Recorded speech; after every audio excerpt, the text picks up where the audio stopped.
First of all, you need to realize that the realm of the spirit has no place for neutrality. In the realm of the spirit, there is nothing like neutrality. In fact, what salvation did was, by you coming into the knowledge of Jesus and becoming divinely joined to God by the sacrifice of Jesus Christ, what salvation did for you was that it already chose a side for you. So if you choose that you will never do warfare, if you choose that you will never look for Satan's trouble, if you choose that you will never worry him, you will never talk about him, Satan is mandated to come after you. Mandated. He will give you no breathing space. He will give you no time to rest. He will come after you. So the life for the Christian is such that it is warfare.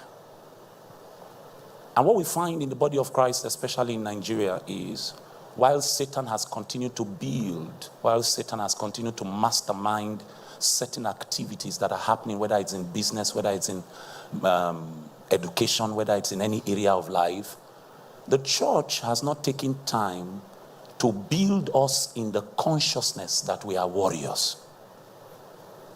The average Christian does not know that to succeed as a believer is a fight. There's nothing you are going to receive. There's nothing you are going to be able to walk in. There's nothing you are going to be able to actualize if you do not live in the consciousness that you are in warfare, and that Satan will do anything within his power to guarantee that you never come into the things that God has promised. I have seen people with great promises and prophecies upon their life die outside the place of fulfillment. Not because the prophecy was not strong in itself to bring manifestation, but because they thought that because they had the prophecy and they had the promise, they could go to sleep. And while they slept, Satan was working overtime to ensure that they never became anything in God. And as sad as it sounds, we're in a season in the body of Christ now when people don't even know which side they belong. The lines have become so blurred. Definitions are being altered. People can no longer tell the difference between right and wrong, good and bad, what is truth and what is false. It is in that context, in the body of Christ now, that every one of us are hoping that we can succeed and we can thrive. That's the sad reality in which we are operating. Now more than ever, people who understand the warfare that is happening in the spirit must begin to rise. Otherwise, what God put in my spirit for this night is to tell you that if you do not come into the consciousness of warfare and that you need to rise up to become a warrior, you will see the things that God has promised you, but it's possible that you may never enter. There are things that you need to be able to demand for. There are things that you need to be able to fight for. You know the thing about a soldier? He considers it an honor to die for his king. When he joins the army, when he signs up to be a warrior, he considers it. It's as if he signs the deed of his life to his nation. So to him, it is glory to fall in the line of battle, if it so demands that that death will be in defense of the integrity of his nation.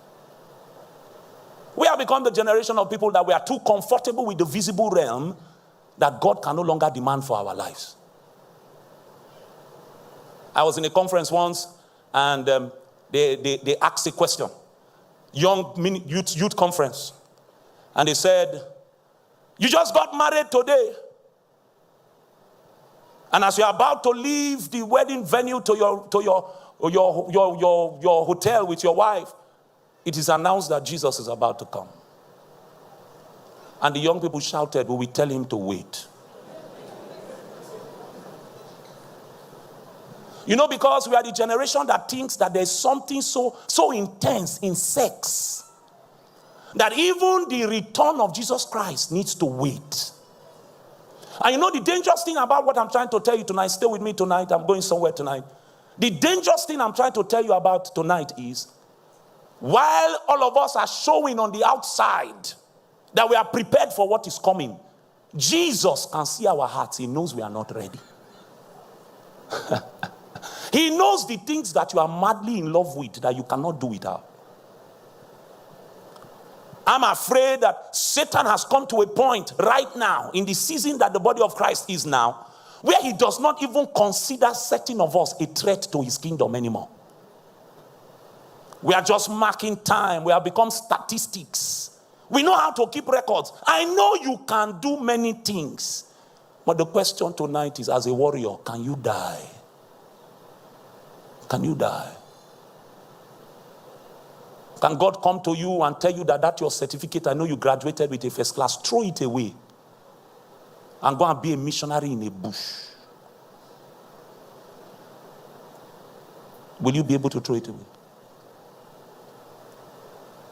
I go to places and I hear, this is the greatest time for the body of Christ. And then when I enter into my closet, it's as if heaven is weeping. The church is having a greatest time. It's a great move. But when I enter into my closet, it's as if God is crying that he has no men. So sometimes I'm wondering, with the numbers that we are gathering, with the hours that we are clocking in prayer, what is the problem?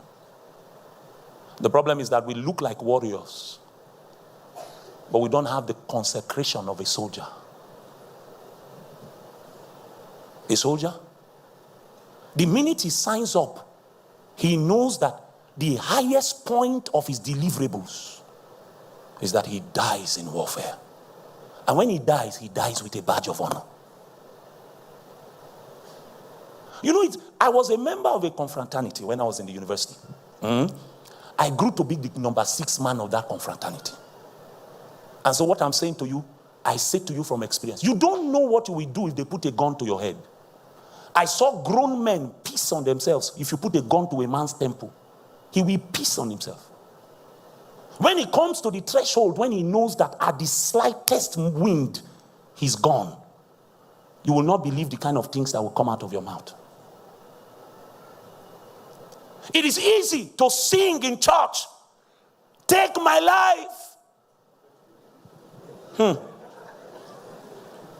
I assure you, if God starts spending your life, he will ask for change. I assure you. It's easy. But the truth is that when the chips are down, you will know that those things you sang in church were lies. Your convictions are not truly yours until they have been tested. And what the Lord has been telling me is that the days of testing are here. They are here. All the things that we have spoken within the 4 walls of buildings, situations are rising now when you will have to stand. And sometimes you will be standing alone. You know, if we bring lamps into this place now and just imagine how many we are, probably, I don't know, hundreds. If every one of us was a lamp and one amongst us was not lit, will you know? Will you know? All the other 99 will cover that one's nakedness. But the day that that lamp is isolated, you will find out that it can't shine. The days of testing are here.